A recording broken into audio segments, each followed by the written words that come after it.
My name is Steve, and in this video I am going to be taking a deeper dive into the Creality Scan Ferret Pro along with the Creality software to share some of my findings, some of the things I've done along the way to improve my ability to capture scans, along with some of the caveats that I have struggled with in the software, and hopefully help you out as you're looking to get into 3D scanning. Now, I did a video a little while ago on the Revopoint Inspire versus the Creality Ferret, and if you want to check that out, I'll put a link here as well as down in the description. I will say I purchased this with my own money, so nobody is sponsoring this. All of this is my own opinion, my own findings. And if there's anything that I've missed, anything that I go over that you have solutions for, that you have ideas on, would love it if you'd put it in the comments, as I'm still learning and trying to find better, more efficient ways of implementing 3D scanning. So with that, let's get right into it. So now I want to take a look at actually optimum ways to set up your objects and just make it easier to capture as much data as possible in one setting. And by that, what I mean is the Creality does a fantastic job of picking up so many different types of objects, but then it picks up the base of my turntable. So then I've got to get that cleaned up. So one thing that I found, and it's not perfect, but it works quite well, is using tinfoil. If you take the shiny side of the tinfoil, put that on top of your turntable. Now when I put my object on here, it doesn't pick up as much of this turntable background. So now you want to raise the object off of the turntable or off of the table or whatever you have it on. And for that, I recommend anything that is a clear base. So you could take something like a glass. So this is just a drinking glass that I could put down, elevate the object, and this will not pick up the glass. I've also done some things where I 3D printed in some clear PLA along with some acrylic tubes. These are just 1-inch acrylic tubes. That may not work for this object very well, but if I have larger objects, I can take a few of these, spread them out, put my object on top of it, and that gets things off of there. You don't pick up as much in the original scan, so it's easier to clean it afterwards. You can also then get down lower, point up, and get some of the underside, so when you turn the object or when you do multiple scans and want to merge them together, it makes it much easier to do that. Another thing that I found is optimizing the speed at which you set your turntable, and I found that it is really good to test different speeds. How fast can you go and still capture enough frames to get all of the data for the scan while not capturing too many frames, so that you might run into issues as it starts mapping all of those images into the texture map. So again, a little more critical when you're doing 3D assets and capturing the images. If you're just doing this for 3D printing, a little slower is probably better. But when you're doing color scanning, more images can also complicate the final texturing when it puts everything together. So now we'll get into the software side, where I've done some previous scans, I've got some examples, and just show you some different tips and tricks, things I've found, and hopefully things that will help you as you start working with this Creality scanner and software. So when you first come into the Creality Scan software, typically when you come in and you're going to optimize the point cloud, I think a common approach is to, and one that I did myself, is I would come into manual, I would always put the resolution down to the lowest possible setting, leaving the sensitivity where it was at 0.95, and applying that. And now that that's finished, you'll see where I've lost the lower part of the leg here. The hand has gotten a big gap, even within the body of the object of the figure. I've got a couple holes on each side here. The other thing to play around with is the optimization setting.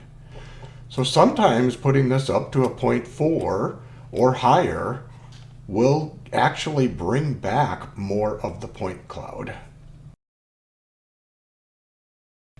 So now you'll see it left some of the point cloud down here where the turntable is. It's picked up a little bit more of that boot. And if you look at around the body here, now on the sides I have just a few couple tiny holes. So it's actually retained more information on the model. And this is a balance as always, but I would suggest trying different settings before moving on to the next steps and trying to retain as much of the point cloud data as possible. Now this is going to differ between if you're scanning for 3D assets, whereas if you're doing this for 3D printing or other reverse engineering, that might play into it. Another thing with the Creality software comes with doing some mesh cleanup and filling holes. And there's a couple of caveats that you have to be cautious with. And again, an area that I've found I need third-party software and I'm not able to do all the things I want to from within the Creality software itself. I've already done the optimization of the point cloud.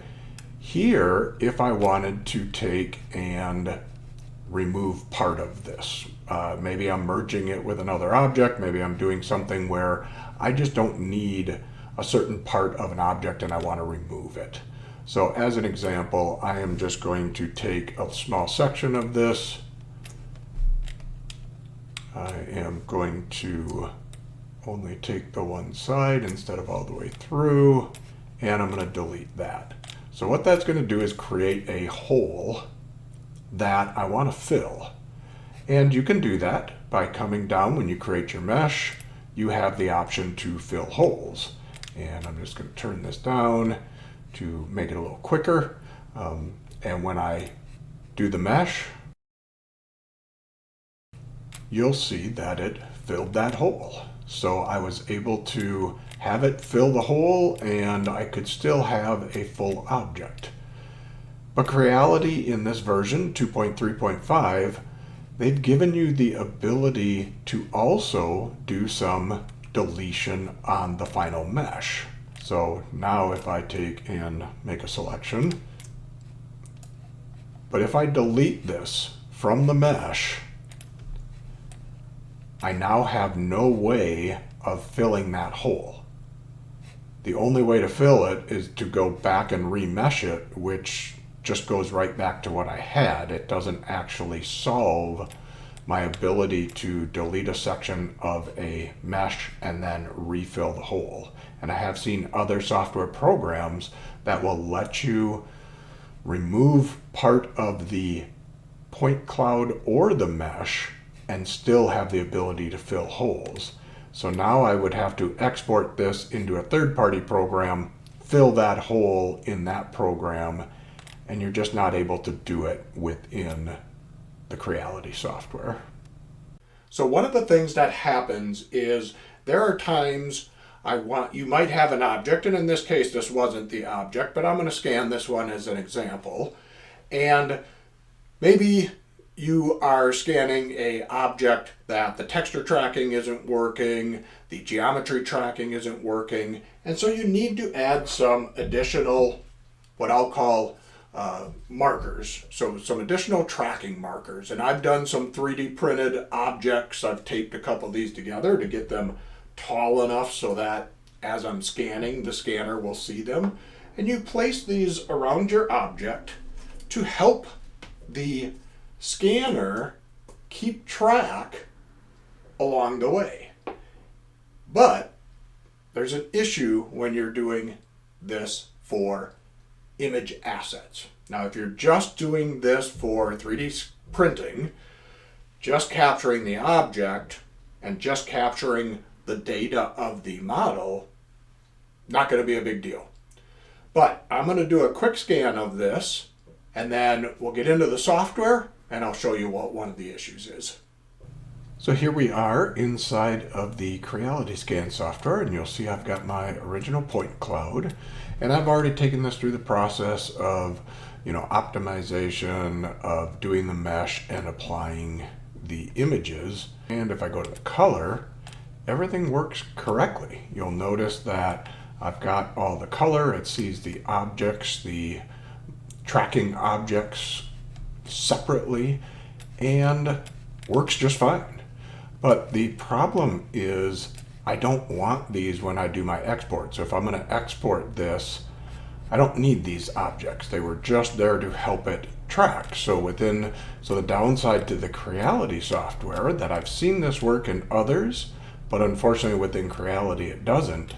If I now go back to my point cloud and I remove the marker objects,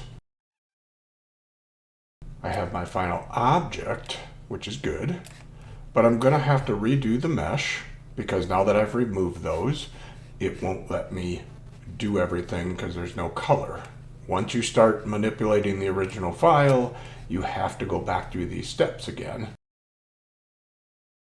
So I have my final mesh. So now we're going to take and reapply the color images. And now you can see where the problem occurs.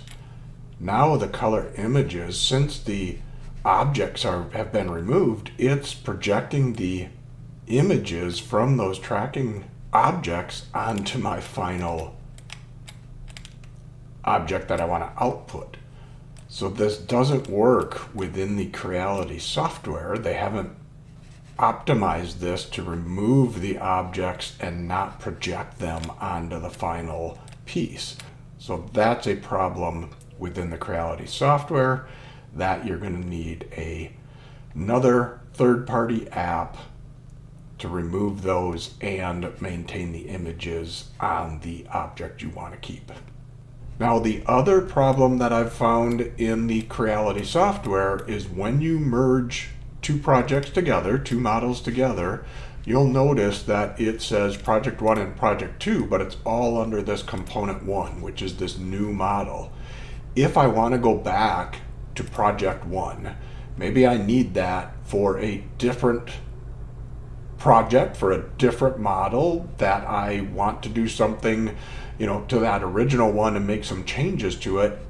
I don't have any way to go back to it. All I've got is the point cloud and the mesh, but now there's no color, no origin, and I can't go back to Project 1, I can't go back to Project 2. And this overwrites your files. So those two original scans are now gone. I've lost them. If I ever wanted to just go back to my one of those two scans, I don't have any way to do it. Now, if anybody knows of a way to do that, please leave a comment, because I haven't found a way to get back to my original scans that I did. So for that, I've come up with a method in which I end up duplicating all of my files. And the way I've gotten around this to make sure I don't lose any of that original scanning that I did, I put all of my original scans into a separate folder. Then I copy them from the original scans into a working scans folder. So I'm always making a copy and using the working scans folder to do any of my software post-processing. So it doubles up the amount of storage, but that's the best method and so far the only option I've found to not lose all of my original scanned files.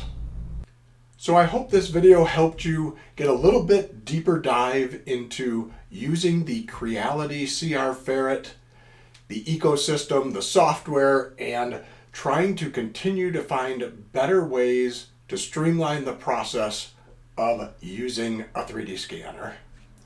Appreciate it if you'd like or subscribe to the channel, and we'll see you in the next one.